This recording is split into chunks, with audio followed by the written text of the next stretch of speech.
Welcome back to another episode of Rock Boys Football Deal. This feels like a massive football game. Missouri heading on the road to play Alabama. If you're Bama, like this is a circle the wagon kind of football game.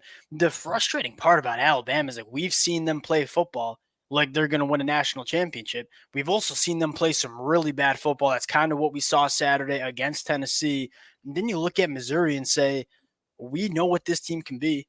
We know what we see on paper. That being said, they haven't really played like that college football playoff caliber team. This is the opportunity for Missouri to remind a lot of people that this team can be dangerous in the college football playoffs. They haven't looked like it so far. They have the opportunity to show a lot of people they still are that team in 2024.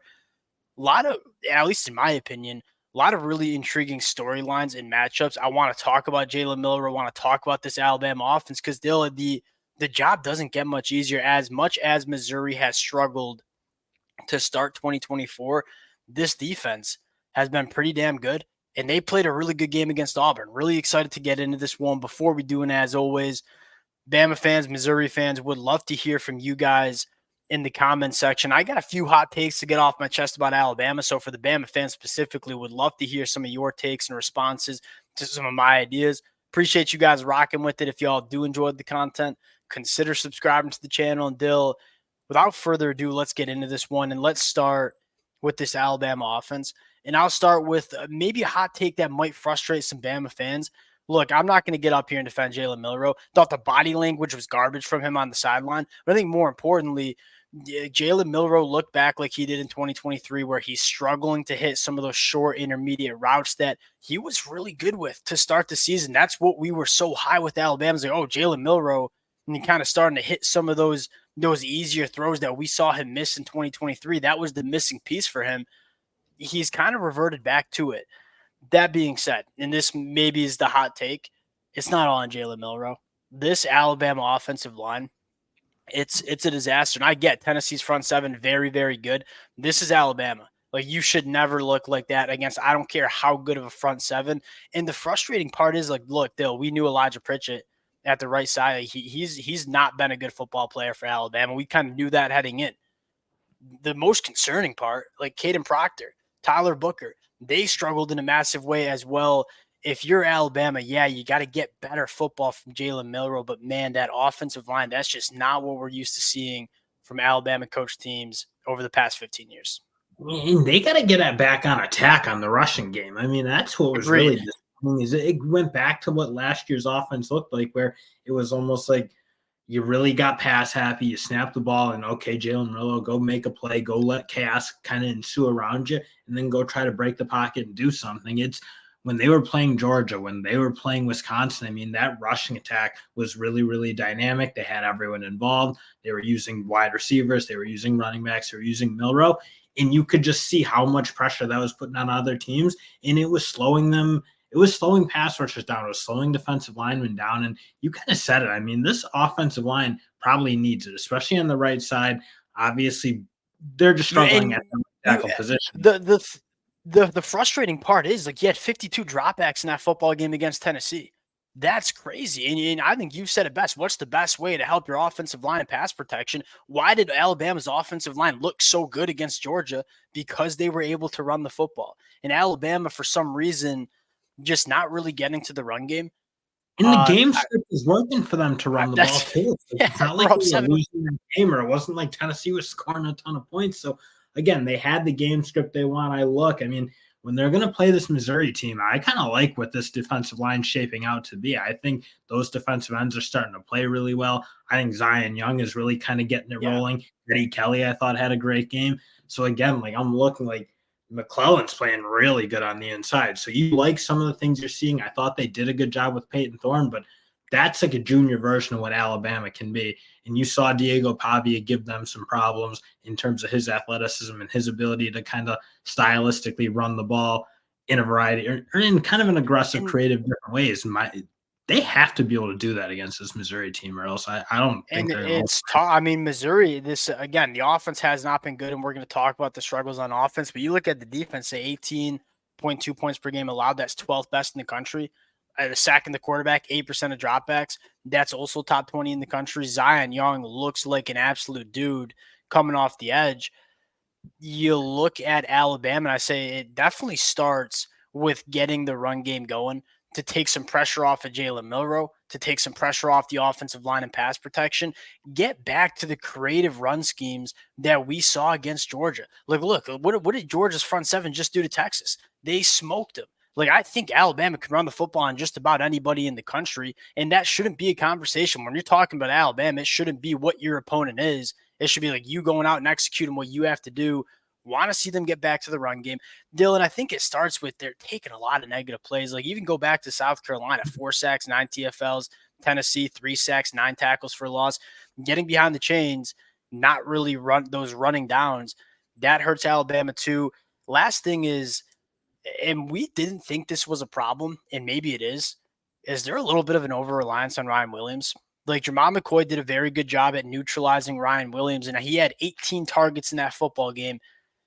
Look, when the ball gets to Jeremy Bernard, when the ball gets to pass catchers out of the backfield, like, good things are normally happening. I'm not really sure why Jalen Milroe is so centered on getting the football to Ryan Williams, where, look, I get he's a really good football player. You want to get him involved, but you got a lot of good football players in this offense, and you have to be able to go to other guys if defenses are going to try to take away Ryan Williams.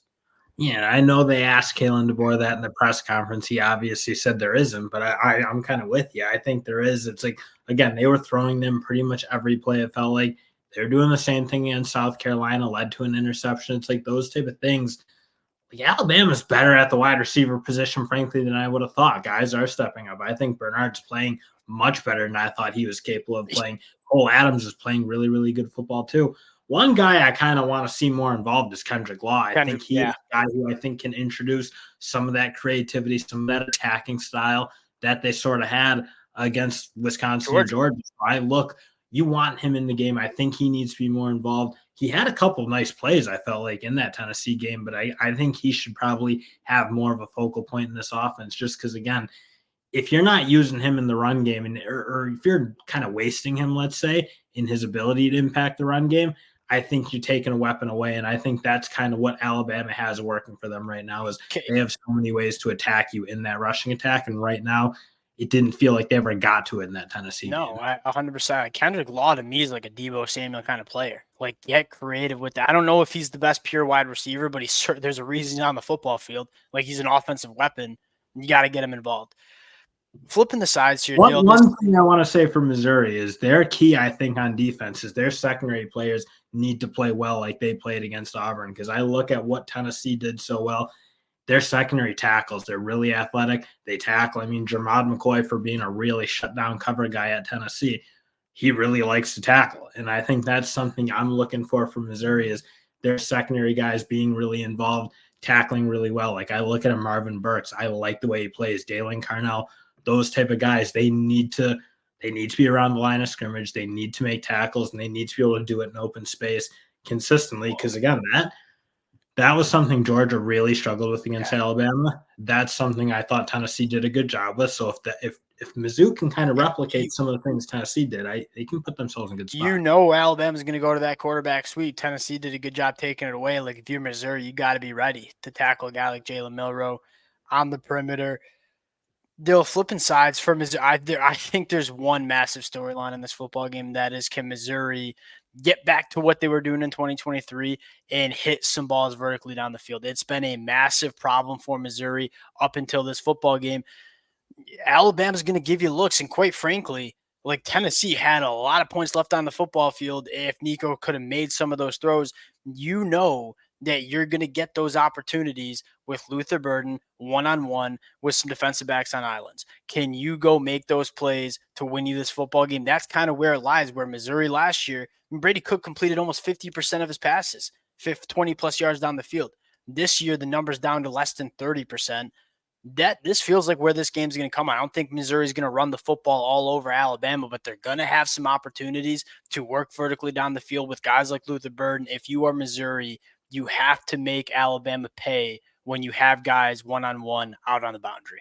Yeah, I really don't think this side of the ball is as complicated as the other side. Like, I look at that matchup. I mean, You know what Alabama's going to give you, and it's going to give you one-on-one coverage on the outside enough times, and their corners are going to give you chances to hit them. And Missouri's just not doing that right now. That's obviously why they look the way they look, where they're grinding these games out against teams they really shouldn't be in it with, and then outright getting beat pretty badly by an A&M team. If they can hit their plays, and again, that's why it gets from, like, we talk the top 25. Where's Missouri belong in it? And I always kind of want to say, well, they're a top 15 team. I look at that talent, it's too good. But at the end of the day, when they're playing the way they're playing, and you're seeing those balls beyond 20 yards just not being completed, if they can't do that against Alabama, they're not winning this game. So Yeah, it seems like that's where this football, on this side of the football at least, like it seems like how this game is going to come down to. Well, especially because Womack hasn't shown any ability to No. adjust to it. It's like now we've seen like 3 or 4 straight games of kind of the same defense, where if the other team can hit their plays down the field and beat man coverage, Alabama struggles on defense. And frankly, he hasn't had any ability to adjust to it. So again, like, I suspect they're going to have the opportunities that is Missouri. Now they got to make them. They got to No, make them pay. I think you're going to have those, and I shouldn't just say Luther Burden, because it's a lot of foot. They got a lot of speed on the boundary. Like, whether you're talking about Theo Weiss or whether you're talking about Marquise Johnson, they got guys that can win vertically. That feels like where this game comes down to. Dill, let's get into the pick here. Missouri 13.5-point underdogs against Alabama. I'm going to take Missouri in the points. Look, this is not an Alabama team that I want to bet on. And it's not just Jalen Milroe for me. Like what we talked about, I think there's a lot of other problems with this Alabama team as of right now. Missouri has not looked great, but even if they just play their average football and you get the same version that you saw from Alabama, you kind of feel like this game is going to be a one-possession game. For that reason, I'm going to play Missouri. And Brady Cook's been in these moments, which I think certainly helps as well. Give me Missouri to keep this one close against Alabama. I think this is going to be a fun one. Yeah, I'm stunned to see this come in that high. I kind of love Missouri at 13.5 points. Like, that's like saying Missouri sucks. And again, have they played good? No, they've played like they suck, but they don't suck. I know the talent's there. I don't know. I just feel like Drink's going to get them going. I feel like they can be competitive in this football game because, again, I think stylistically they match up okay, especially on offense. Not necessarily the way they're playing this year, but I know they have the pieces. To me, Dill, it comes down to, like, what version of Alabama do you get? Do you get the version of Alabama in the first half against Georgia? Or do you get the version of Alabama we just saw Saturday? And then secondly, like, what version of Missouri do you get? Do you get the 2024 version or 2023? That's kind of where it comes down to. It sounds like, if this is going to be 14 points, 2 touchdowns, like, I'll just take Missouri in this one. This is going to be a fun one. We'll cut it out there. Appreciate you guys. Right. There's like a good chance, or Alabama, I think, can blow out Missouri. I don't think vice versa. I don't think Missouri really has a great chance to blow this Alabama team out. But I also think the way Alabama certainly better than a 50-50 chance. I think they give you a game that Missouri can be competitive in. It's going to be a fun one. Appreciate you guys rocking with it. If y'all do enjoy the content, consider subscribing to the channel. We'll talk to y'all later. Peace.